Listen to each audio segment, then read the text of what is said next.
can you tell I filmed these videos one after the other. So my thoughts on books for this year. I read 49 books. My 50th, I think, is going to be either Americana or Harry Potter and the Prisoner of Azkaban. Because I read the second one 2 years ago, so I was meaning to continue rereading that series since I haven't since I first read them. But we'll see. So yeah, I think I'm just going to cap it at that. That's 50 books. And I think that means that I did good. Last year I read 85, I think, 86. And it's interesting to look at my actual, like, books that I've read. Because I did choose a lot of chunkier books, literary fiction, and books I took my time with instead of, like, reading a bunch of young adult. Well, I still did that. I still enjoyed Blood for Blood, the end of the Wolf by Wolf duology by Ryan Graudin. The same can be said for the duology Six of Crows by Lee Bardugo. Crooked Kingdom was stellar. And I finished the Million Worlds with You, the Firebird trilogy by Claudia Gray. Awesome YA trilogy. And yeah, so I continued some series in this year. And then I read some great, like, contemporary YA with Everything by Nicola Yoon. I read the Likeness and which is the second one of the Tana French Dublin Murder Squad. I started that this summer when I was on vacation, and that was so good, and I'm gonna keep that going for sure next year. Because I bought the rest because I'm like, I need to know, because each, like, the narrative changes for each, so the mystery is different for each, and it's just so fun.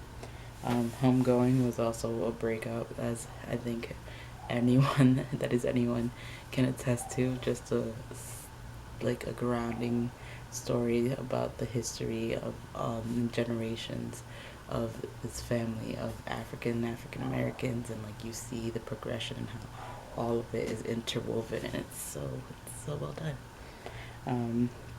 I forgot that I read The Wrath and the Dawn and The Rose and the Dagger this year as well. That is a really great series by Renee Adier, and I think it's only two. I'm gonna check on that, but the two that I did read is so good. I think that when it comes to, like, the amount of books I read a month to, it changed, because, like, sometimes I did partake in some of the readathons where I said I would. So I had, in July I had, like, a spurt of, like, I read, like, a good 6 books that month, and in other months I read, like, 1 or 2 books, and I became better at not berating myself, because reading is for my enjoyment, so why should I be rushing it? Or the sequel to Crazy Rich Asians, China Rich Girlfriend, was also a stellar, fun time. When Breath Becomes Air by Paul Kalanithi, and heartbreaking. I won't forget that one for sure. It's this neurosurgeon that gets lung cancer. Is it lung cancer? He gets a disease, so it's like him dealing with and writing about how he feels himself, going away, and, like, it's just like this analysis of life and death, and knowing that his and his wife choose to, like, bring a child into this world, knowing that he's gonna pass away. It's heart wrenching, and it goes straight to your feelings. Oh man! And I'm getting to the beginning of the year, and I read The Grown Up by Gillian Flynn, which I forgot about. Pneumonia, the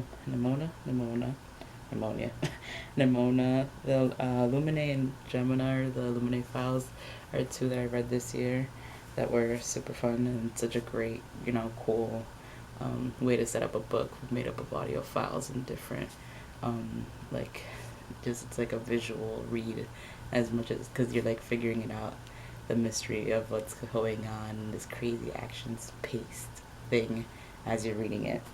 And oh man, my first book of the year was Between the World and Me, so I started off real heavy.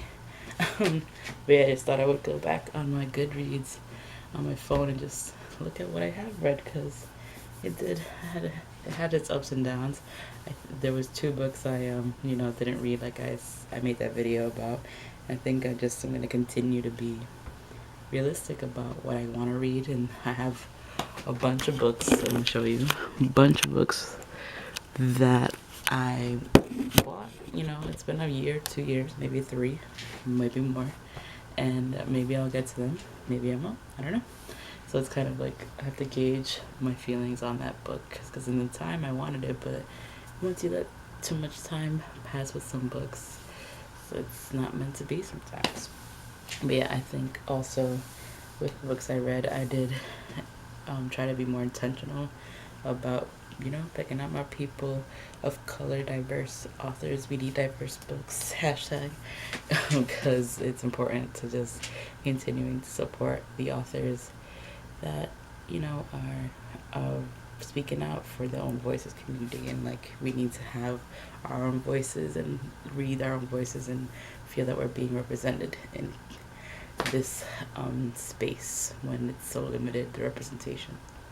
Yeah, I think that's where I'm gonna end my little reading review recap of this year. Let me know how many books you read. Anything stand out for you? Alright, talk to you guys.